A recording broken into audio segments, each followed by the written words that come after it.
बिस्मिल्लाहिर्रहमानिर्रहीम अस्सलाम वालेकुम। सुप्रीम कोर्ट से मैं हूं इब्रार हुसैन अस्तोरी और मेरे साथ मरियम नवाज़ मौजूद हैं, सुप्रीम कोर्ट की साफ़ी। मरियम, एक तरफ जो है जजेस के हवाले से सुप्रीम कोर्ट में चीफ जस्टिस याया अफरीदी के बनने के बाद कुछ मामला तो सेटल होते नज़र आ रहे हैं। दूसरी जानिब सुप्रीम कोर्ट में जजेस की तादाद बढ़ाने के लिए हुकूमत ने कमर कस ली है। इस हवाले से ये क्या प्लान तरतीब दिया जा रहा है और कब कौमी असम्बली में इसका बिल लाया जा रहा है? साथ साथ सुप्रीम कोर्ट में जो प्रैक्टिस एंड प्रोसीजर कमेटी है उससे भी अब हुकूमत को थोड़े से मसाइल दरपेश हैं। इसके अलावा सुप्रीम कोर्ट में हम देख रहे हैं कि जो आइनी बेंचेस की तश्कील है उसका मामला भी ज़ेर बहस है। तो इस तमाम तर मामलात में क्या होने जा रहा है? देखिए, आने वाले दिनों में ज़ाहिर है कि आईनी बेंचेस ने का क़याम तो होना है और वो चीफ जस्टिस याया अफरीदी ने इजलास बुलाना है या किसी भी मेंबर के जो है वो मुशावरत से इजलास आना है। तो आईनी बेंचेस के क़याम का अमल ज़ाहिर है कि अब शुरू होगा। जुडिशल कमीशन ऑफ पाकिस्तान के अंदर कोई भी मेंबर अब 26वीं आईनी तरमीम के बाद इजलास बुला सकता है और इजलास बुलाए जाने के बाद चीफ जस्टिस को या जो चेयरमैन है उनको 7 रोज़ के अंदर वो इजलास बुलाना होगा। दूसरी जो अहम चीज़ है वो ये है कि हुकूमत की जानिब से ये सामने आया है मौक़िफ़ बाकायदा कि वो जजेस की तादाद सुप्रीम कोर्ट में बढ़ा रहे हैं। गो कि ये बिल अगस्त में पेश हुआ था। दानियाल चौधरी जो कि मुस्लिम लीग नून ही के मेंबर मेंबर पार्लियामेंट हैं, कौमी असेंबली के मेंबर हैं, उन्होंने जजेस की तादाद 17 से बढ़ाकर 23 करने का बिल पेश किया था। लेकिन तब उस बिल को वफ़ाकी वज़ीर कानून आज़म नज़ीर तारड़ के कहने पर डेफर कर दिया गया था, मुलतवी कर दिया गया था और अब ये कहा जा रहा है कि दोबारा से ये बिल लाया जा रहा है, लेकिन अब ये प्राइवेट मेंबर बिल नहीं होगा बल्कि सरकारी बिल होगा और जुम्मे को लाया जाएगा। तो आपको पता है सिंपल मेजॉरिटी से होना है, तो हम यही समझें कि सुप्रीम कोर्ट की जजेस की तादाद 17 से बढ़ाकर 23 कर दी गई है। मेरे नज़दीक आप जितने मर्जी जजेस की तादाद बढ़ा लें, आप जितने मर्जी एडहॉक जजेस लगा लें, आप जितने मर्जी आईनी बेंचेस लगा लें, जब तक आप किसी मसले की जड़ को नहीं एड्रेस करेंगे, उसको हल नहीं करेंगे, तब तक कोई भी मसाइल आपके हल नहीं होने। सुप्रीम कोर्ट अपना इंटरनल मैकेनिज्म बना रहा है, आपको भी पता है, मुझे भी पता है। गुज़िश्ता रोज़ इजलास हुआ फुल कोर्ट का, उसके अंदर ये बात भी डिस्कस हुई कि किस तरीके से ज़ेरे इल्तवा मुकदमात जो कि 60,000 के करीब हैं, उनकी तादाद को कम किया जाए, क्या मैकेनिज्म बनाया जाए। फिर जस्टिस मंसूर अली शाह का बनाया गया प्लान जो है वो उसको नाफिज किया गया है। लेकिन जब एक तरफ हुकूमत अपनी तरफ से जजेस की तादाद बढ़ाने की कोशिश कर रही है, लेकिन दूसरी जानिब सुप्रीम कोर्ट अपनी इंटरनल वर्किंग को बेहतर बना रही है, तो मुझे लगता है कि किसी चीज़ को सेटल होने देना चाहिए। यानी अगर सुप्रीम कोर्ट फोकस होकर 1 माह अपना काम करना चाह रही है और जजेस की तादाद बढ़ाने के मामले पर नहीं जा रही, तो मुझे लगता है कि पार्लियामेंट को भी थोड़ा-सा एक ब्रीथिंग स्पेस देनी चाहिए आने वाले चीफ जस्टिस को और उनको थोड़ा-सा काम करने का वक़्त देना चाहिए कि वो क्या करते हैं और उसके बाद देखें। लेकिन हुकूमत को आपको पता है एंग्जायटी, और ये एंग्जायटी हुकूमत की नहीं है, ये एंग्जायटी बराह रास्त फौजी एस्टेब्लिशमेंट की है।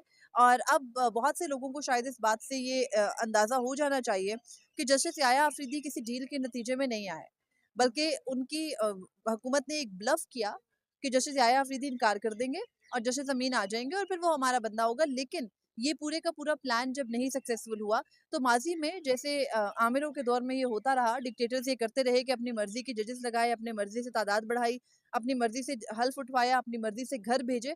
ये सेम उस पैटर्न पर जाना चाह रही है। मुस्लिम लीग नून का ना एक खासा रहा है, वो जब भी इकतदार में आते हैं, जब भी पोजीशन में आते हैं, तो उनकी कोशिश होती है कि भाई जज मैनेज होना चाहिए। जज ऐसा नहीं होना चाहिए कि जिसके फैसले का हमें अंदाजा लगाना पड़े क्या होगा, हमें पता हो उसका क्या फैसला आएगा और इसी मैकेनिज्म पर चलते हुए वो जजेस की तादाद बढ़ा रहे हैं। लेकिन मैं अगेन कहूंगी, आप जजेस की तादाद बढ़ाएं, आप supreme court practice and procedure committee की हैयत बदलें, आप कुछ भी करें, जो आपका ओवरऑल मोटिव है ना, वो मुझे अचीव होता इसलिए नजर नहीं आ रहा कि आप किसी जज से जबरदस्ती इस्तीफा तो ले नहीं सकते। अब 26वीं आईनी तरमीम का पूरा मकसद आपके सामने भी आया, मेरे सामने भी आया, दुनिया ने भी देखा कि आपने बाकायदा उन जराए से जिनकी हर खबर ही माशाल्लाह से झूठी निकलती है, वहां से ये चलाया कि दोनों जजेस जस्टिस मंसूर अली शाह और जस्टिस मुनीब अख्तर इस्तीफे पर गौर कर रहे हैं। जबकि इस्तीफे पर गौर जाहिर है कि ये एक नॉर्मल सी बात है कि अगर आपके सामने इस किस्म की सिचुएशन हो जहां पूरा निजाम आपके खिलाफ खड़ा हो, तो आप एक सेकंड को ये तो सोचेंगे कि यार ठीक है मैं ही भाग जाता हूँ। लेकिन फिर वो इस्तीफा नहीं दे रहे थे, बाकायदा चलाया गया। फिर अब मुतालबे आने लगे, इस्तीफा दे देना चाहिए, उनको चाहिए वो इस्तीफा दे दे।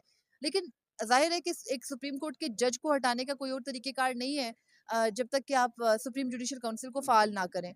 और कोई ज़बरदस्ती सुप्रीम कोर्ट के जज से इस्तीफा ले नहीं सकता। अगर जस्टिस मुनीब अख्तर से जस्टिस एजाजुल एहसन की तरह इस्तीफा लेना आसान होता, तो अब तक लिया जा चुका होता। तो मुझे लगता है कि जस्टिस मुनीब अख्तर या जस्टिस सैयद मंसूर अली शाह की जो आप कह सकते हैं कि उनके वो करप्ट नहीं है या वो बददयानत जजेस नहीं है, ये साबित करने के लिए यही काफ़ी है कि हुकूमत को बाकायदा कानून साजी से उनको हटाना पड़ा है, ब्लैकमेलिंग के लिए कुछ नहीं मिल रहा और उनको प्रेशराइज करने के लिए कुछ नहीं मिल रहा। ये बात भी हम इसको इग्नोर नहीं कर सकते, नज़रअंदाज नहीं कर सकते कि कितना दबाव इन जजेस के ऊपर होगा। ज़ाहिर है फैमिली वाइज भी कौन परेशानी में रहना चाहता है। लेकिन अगर कोई मुल्क के लिए डट रहा है, अगर कोई मुल्क के लिए अपना एक इकदाम करने को तैयार है, तो मुझे लगता है कि ऐसे में सबको उनका साथ तो देना चाहिए। हुकूमत ने जितने टैक्टिक्स करने हैं, उनको जजेस की तादाद बढ़ानी है, उनको supreme court practice and procedure committee की हैयत बदलनी है, बदल लें। आपको पता है इस मुल्क में बहुत तबाही हुई है। जो मौजूदा हुकूमत है वो कहती है इमरान दौर में बहुत कुछ गलत हुआ, तो आप लोग भी कर रहे हैं और तब अगर गलत हुआ था तो अब आपने भी गलतियां करना शुरू की हैं। लेकिन इन गलतियों का अंदाजा तभी होगा जब मुल्क एक पॉइंट ऑफ नो रिटर्न पर पहुंच जाएगा 4-5 सालों के बाद, जब एक खतरा मंडला रहा होगा कि भाई हमें दुनिया रिकग्नाइज नहीं करी। तो ये हर हुकूमत का ना एक अलग तरीके से मुल्क को अपनी मर्जी से चलाने का खासा रहा है। लेकिन हमने देखना है कि अब सुप्रीम कोर्ट इस पर कैसे रिएक्ट करती है। जितना मैं जानती हूँ, जितना मुझे मालूम है अभी तक, वो यही है कि 26वीं आईनी तरमीम पर सुप्रीम कोर्ट के अंदर से मुतअद्दिद आवाज़ें, आप मेजॉरिटी कह सकते हैं जजेस की, वो इस बात पर कायल नहीं है कि एग्जीक्यूटिव के पास इख्तियार होना चाहिए हमारे लिए फैसले लेने का। और गो कि आपको याद होगा कि supreme court practice and procedure act पर जब समाज चल रही थी तो यही व्यू था जस्टिस मुनीब अख्तर का और जस्टिस आयशा मलिक का कि आप एक मरतबा दरवाज़ा खोलेंगे तो अगले घर में आकर बैठ जाएंगे, और अगले घर में आके बैठ चुके हैं, फैसले करने की पोजीशन में बैठ चुके हैं।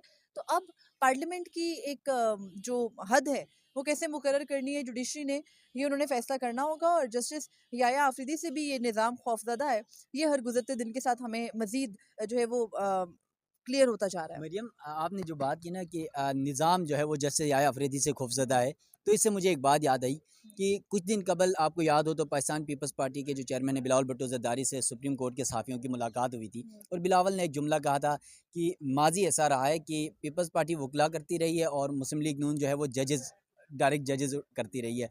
तो इस सिचुएशन में जैसे याया अफरीदी के ऊपर यकीनन बहुत प्रेशर होगा। लेकिन जो ऐवान सदर में आप भी वहाँ पर थी जब हलफ बर्दारी हुई उनकी, तो उस हलफ बर्दारी में एक जुमला आजकल बहुत ज़्यादा चल रहा है कि आर्मी चीफ की जानिब से याह्या अफरीदी के हवाले से कहा गया कि सोल्जर का बेटा है, फ़ौजी का बेटा है। तो क्या वाक़ई फ़ौजी का बेटा है? ये क्या तासुर देने की कोशिश की जा रही है कि कहीं उनको अपनी तरफ खींचने की कोशिश है? देखिए तासुर ज़ाहिर है कि जुमले अहमियत तो रखते हैं और सोचे समझे बगैर तो कुछ कहा नहीं जाता। तो उनका ये कहना मुझे लगता है कि एक तरफ एक जानिब को ये पैगाम भी देना है कि फ़िक्र नहीं करो, ये भी हमारे साथ है। लेकिन मैं आपको फिर बता रही हूँ कि जस्टिस याया अफरीदी के आप बैकग्राउंड को कंसिडर करें, वहाँ जिन जजेस से मैं मिली, जस्टिस याया अफरीदी के करीब तरीन दोस्तों में से भी, उन सबका कहना था कि ही इज़ अ ट्रू जज, यस। रिगार्डलेस ऑफ के वो किसके बेटे हैं, रिगार्डलेस ऑफ के उनकी फैमिली की इंक्लिनेशन क्या थी। देखिए सीधी सी बात है, फौज हो, हमारी बाकी सारी फोर्सेस हो, हम खिलाफ तो नहीं है कोई भी शहरी। लेकिन जहाँ से उनकी इंटरवेंशन पॉलिटिकल मामलात में आती है, जहाँ से वो अपनी हदूद को, अपने कामों को छोड़कर सियासी मामलात में मुदाखलत करते हैं, तो फिर हर बंदा उनके ऊपर एतराज़ करता है। अब मौजूदा हुकूमत का आप हाल देखिए कि एक तो आपने बात की ना कि हल्फ बर्दारी की तकरीब में से उनका एक जुमला चला। लेकिन उसके अलावा मौजूदा हुकूमत कर क्या रही है? हुकूमत अपने आप को शो कर रही है अदालती शहीद, और बता रही है कि हमारे साथ जितना ज़ुल्म हुआ, दोनों parties, main parties, Pakistan Peoples Party भी और मुस्लिम लीग नून भी, कि उनके साथ बहुत ज़ुल्म अदालतों ने किया। लेकिन वो ये कंसिडर करना हमेशा भूल जाते हैं कि अदालतों के पीछे कौन खड़ा था, तब जज कौन लगा रहा था, अपनी मर्ज़ी के फ़ैसले कौन ले रहा था। फिर बाद में आपको ये इदराक कैसे हुआ कि जुडिशरी की गलती थी? जुडिशरी ने ही आपको बताया ना कि हमारे ऊपर प्रेशर था। तो वो आवाज़ें तो जुडिशरी के अंदर से ही उठ रही थी। बिल्कुल। आज आपको बुरा क्यों लग रहा है जब वही आवाज़ें जुडिशरी के लिए आपके हक में नहीं उठ रही, बल्कि आपके एक्शंस के खिलाफ उठ रही हैं? और आप भी रूट कॉज को एड्रेस किए बगैर, मैं फिर कहूंगी, आप ले आए 23 जजेस, आप बदल दें प्रैक्टिस एंड प्रोसीजर कमेटी, जब तक आप इस्टेब्लिशमेंट की मुदाखलत नहीं खत्म करते तब तक आप कैसे कह सकते हो कि कोई भी मामला ठीक होंगे? और फिर जिन्होंने आवाज़ उठाई आप उन सबको ही माइनस करने पर लगे हो, तो कर लें ये सब। और आपको पता है जस्टिस मुनीब अख्तर को निकालने का पूरा फॉर्मूला है ना, चाहे वो जो भी तरीका हो। अब जजेस की तादाद बढ़ा के क्या अचीव करना चाहते हैं कि माजी में भी ये होता रहा, इन्होंने ये करना है कि इनको अभी ये बात ना क्लियरली नज़र आ रही है, कुछ मुलाकातों की बिना पर कह रही हूँ, कि इनको मालूम है कि सुप्रीम कोर्ट के मुताद्दिद जजेस जो हुकूमती मंशा है उसको अपहेल्ड करने पर राज़ी नहीं है। ख़ास तौर पर 26वीं आईनी तरमीम के अंदर जिन 7 शिकों में अदलिया को छेड़ा गया, उनको कायम रखने पर नहीं आमादा। ऐसी सूरत हाल में आपको सुप्रीम कोर्ट के अगर फुल कोर्ट भी बिठानी है, तो वहाँ पर आपने मेजॉरिटी अटेन करनी है। वो मेजॉरिटी अटेन करने के लिए आप 17 से आगे 23 जज करने जा रहे हैं। यानी आप कह सकते हैं 6 जज आप इजाफी लगा रहे हैं। आपका होगा ये अंदाज़ा कि 6 में से कम 4 हम मैनेज कर सकते हैं, तो वो 10 हो जाएँगे, तो अगेन फिर भी आप माइनॉरिटी में ही रहेंगे। तो मैं आपको बता रही हूँ कि आप जजेस की तादाद बढ़ाकर 50 कर लो। कोई फ़र्क नहीं पड़ेगा सिवाय इसके कि ख़ज़ाने पर सुप्रीम कोर्ट का बोझ ज़्यादा होगा और हासिल कुछ नहीं होगा। अमेरिकन सुप्रीम कोर्ट्स का हवाला दिया जाता है, भारतीय सुप्रीम कोर्ट का हवाला दिया जाता है, यूके की जो आला अदालत है उसका हवाला दिया जाता है। वहाँ पर जाकर सिर्फ़ मिसालें चेक कर लीजिए कि वहाँ जजेस वहाँ की कितने जमहूरियत की मिसालें दी जाती है और हमारी एग्ज़ैक्टली और जमहूरियत अपने देख लो। आप अपने मुल्क का हाल भी तो देखें। भारत आपका बदतरीन दुश्मन सही, लेकिन भारत को दुनिया की बड़ी जमहूरियत जो जमहूरी तस्वुर किया कौमें हैं उनमें से तस्वुर किया जाता है। उनके यहाँ भले जिसका भी राज हो, लेकिन वहाँ पर लोगों की सेह है। और फिर आप ये कहें वहाँ पर जजेस प्रेस कॉन्फ्रेंस भी करते हैं। आप भी आकर कर दीजिए, करवा दीजिए, आपने जो कराना है करा लीजिए। लेकिन मसला ये है कि आप अपने मुल्क के डायनामिक्स को देखें ना। और जब आपकी रूट कॉज़ ये है कि आपकी एस्टैब्लिशमेंट को, आपकी फौजी एस्टैब्लिशमेंट को मर्ज़ी अपनी चाहिए, उनको जज अपने मर्ज़ी के चाहिए, उनको बेंच अपने मर्ज़ी के चाहिए, उनको फैसले अपनी मर्ज़ी के चाहिए, उनको वो जस्टिस मुनीब अख्तर और जस्टिस आयशा मलिक नहीं चाहिए, जिन्होंने कहा कि बदतरीन जब दुनिया की जंगें भी चल रही थी, तो उनमें भी सिविलियंस का फौजी अदालतों में ट्रायल नहीं होता था। तो ये वो अल्फाज है ना जो इनको तकलीफ असल में देते हैं। वरना जस्टिस मुनीब अख्तर भी एक साबिक वज़ीर आज़म के बेटे हैं। तो आप जब ये कोट कर रहे हैं कि एक सोल्जर का बेटा है, तो आप ये कोट क्यों नहीं कर रहे कि एक जमहूरी, एक मुंतखब वज़ीर आज़म का बेटा है? तो यहाँ से मसाइल ना, जमहूरी आई थिंक निगरान वज़ीर आज़म थे, लेकिन जो भी है, आप एक सिविलियन के बेटे को ना अहमियत दो, आप वो बात गिनो। ये सारी बातें अननेसेसरी हैं, फालतू हैं। और वो मुझे आसमा जहांगीर साहिबा आज क्योंकि बाहर के इलेक्शंस भी हैं तो ज़्यादा याद आ रही हैं। ये डफर्स हैं, ये सीखना ही नहीं चाहते हैं कुछ भी, और ना इनकी जो है वो आदत है इल्म हासिल करने की। तो करने दें, हुकूमत को किस हद तक जाएगी। अच्छा मरियम, आईनी बेंच की तश्कील, आखिरी सवाल है कि आईनी बेंच की तश्कील होनी है, क्या लगता है कि सुप्रीम कोर्ट में आईनी बेंच अगर बन जाता है तो उसका सरबराह मुमकिन तौर पर कौन हो सकता है और हुकूमत की मंशा क्या है? सबको पता है हुकूमत की मंशा जस्टिस अमीनुद्दीन खान है, लेकिन आपको भी पता है कि जस्टिस अमीनुद्दीन खान वो मोहतरम है, वो जज है, सुप्रीम कोर्ट के काबिल एहतराम है। लेकिन आप मुझे बता दें, आपने जस्टिस अमीनुद्दीन खान का लिखा कोई फैसला आज तक पढ़ा है? वो हम सब तो यही समझते हैं कि आईनी मामलात के ऊपर उन्हीं ज़्यादा ग्रिप नहीं है अभी, बिल्कुल, ज़्यादा ग्रिप अब मैं सिर्फ़ आईनी मामलात पर नहीं कह रही, मैं दीगर दीगर मामलात मुकदमात में भी में कह भी रही हूँ। एक जज की कॉम्पिटेंसी होती है ना, उस नज़र आ रही कॉम्पिटेंसी के होती है। लिहाज़ से बिल्कुल आप जस्टिस मुनीब अख्तर को माइनस करना चाहते हैं, आप जस्टिस मंसूर अली शाह को माइनस करना चाहते हैं। यहाँ पे मैं आपको एक मिसाल कोट करती हूँ, जो कि मैं नाम नहीं ले रही किसी का भी, because it's one of my friends. एक काफ़ी हाई आईक्यू लेवल की बंदी, जिसका कि सिलेक्शन हो गया फ़ौज के लिए। जब उसका इंटरव्यू हुआ ना बाकायदा, जो फाइनल इंटरव्यू होता है, तो उसमें उसको इंटरव्यूअर ने पता है क्या कहा? उसने कहा कि आपकी ज़हानत ना उससे बहुत ऊपर है जो हमें चाहिए, तो हम आपको नहीं रख सकते, और वहाँ से उसकी रिजेक्शन हो गई। तो ये वो लेवल है। तो जस्टिस अमीनुद्दीन खान ही नॉमिनी होंगे।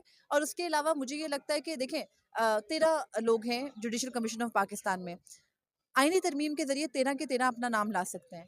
हुँ। अगर वो 13 के 13 अलग नाम लाएँ, तो आप देखें कंसेंसस कहाँ बनेगा। और अगर वो 13 के 13 अलग नाम नहीं लाते, एक ही नाम लाते, गो कि आप ये कह सकते हैं कि जो हुकूमती 3 या 6 लोग हैं, वो तो एक ही जगह से फ़ीड हो रहे होंगे ना, उनकी तो हिम्मत नहीं होगी कि वो अलग नाम हुँ। लेकर आएँ।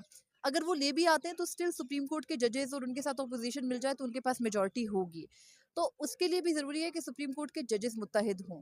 तो मैं अगेन कहूँगी कि नॉमिनीज़ के हवाले से हम देखें ना, तो बेस्ट जो फिट होते हैं वो जस्टिस अमीन हैं। उनकी मंशा के मुताबिक ज़ाहिर है कि वो अकल का लेवल मैंने आपको बता दी मिसाल। उसके अलावा जस्टिस जमाल का मैं सुन रही हूँ कि शायद वो इनकार कर चुके हैं। शायद अभी कंफर्म नहीं है, तो डेवलपिंग उनकी स्टोरी जगह है। कोई नहीं, जस्टिस नईम अख्तर जस्टिस अफ़गान आ नईम अख्तर जाएँगे। अफ़गान बलूचिस्तान से आ जाएँगे। फिर सिंध से देखें हम तो Justice Mohammad Ali Mazhar could be a good nominee.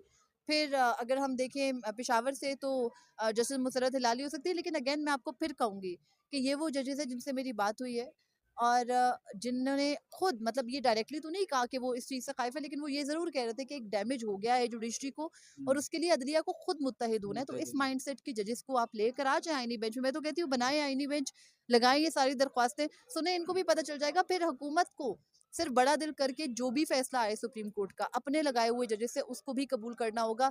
और फिर मेक श्योर करें कि आप उन जजेस को इस बुनियाद पर फारिग करने की बात नहीं करेंगे कि उन्होंने आपकी मर्जी की बात नहीं की। तो ये हुँ। देखें, आप कितना अरसा किसी निज़ाम को जकड़ सकते हैं, बिल्कुल। जकड़ लें, एक दिन तो ख़त्म होगा ना ये सब कुछ। सो मैं चाहती हूँ कि ये अपनी हदूद जिस हद तक जाना चाहते हैं वो कर लें, अपनी सारी सपोर्ट जो कि सुप्रीम कोर्ट के अंदर भी है वो लूज़ कर लें, और उसके बाद फिर देखा जाएगा कि क्या होता है।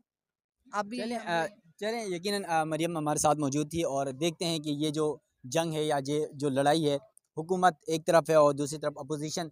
फिर अदलिया के अंदर चीफ जस्टिस याह्या खान अफरीदी के बतौर चीफ जस्टिस ओहदा संभालने के बाद मुश्किलात ज़रूर हैं, क्योंकि 2 सीनियर जज जस्टिस मंसूर अली शाह और जस्टिस मुनीब अख्तर उनके साथ मौजूद हैं। लेकिन प्रैक्टिस एंड प्रोसीजर कमेटी में दोनों जजेस साहिबान को पहले ही दिन ओहदा संभालने के बाद शामिल करके हुकूमत को ये पैगाम ज़रूर दिया गया है कि वो आपकी नहीं मानेंगे, बल्कि वो अपना ही माइंड इस्तेमाल करेंगे। लेकिन साथ साथ जो ऐवान सदर में हुआ, जो आर्मी चीफ की जानिब से चीफ जस्टिस पाकिस्तान याया अफरीदी के हवाले से उनकी वालिदा को ये कहा गया, हमारे दोस्त हमें बता रहे थे कि कहा गया कि ये सोल्जर के बेटे हैं, यानी ये फ़ौजी के बेटे हैं, तो शायद वो भी एक पैगाम देने की कोशिश की गई कि कहीं याया अफरीदी इस तरह अगर हम ये कह दें कि ये फ़ौजी का बेटा है तो शायद वो हमारी या हुकूमत की बात मान ले। तो देखते हैं, सूरत हाल आपके सामने है, अभी आईनी बेंच बनना है, उसके सरबराह कौन होगा, उसके साथ साथ जो प्रैक्टिस एंड प्रोसीजर कमेटी है उसमें जजेस की तादाद बढ़ाने की बातें हो रही हैं। इसके अलावा सुप्रीम कोर्ट में जजेस की तादाद 17 से 23 करने के लिए हुकूमत अगले जुम्मे को बिल लेकर आ रही है। उसके हवाले से भी जो अपडेट होगी आप नाज़रीन को आगाह करेंगे। सुप्रीम कोर्ट से मुझे दीजिएगा इजाज़त। अल्लाह हाफ़िज़।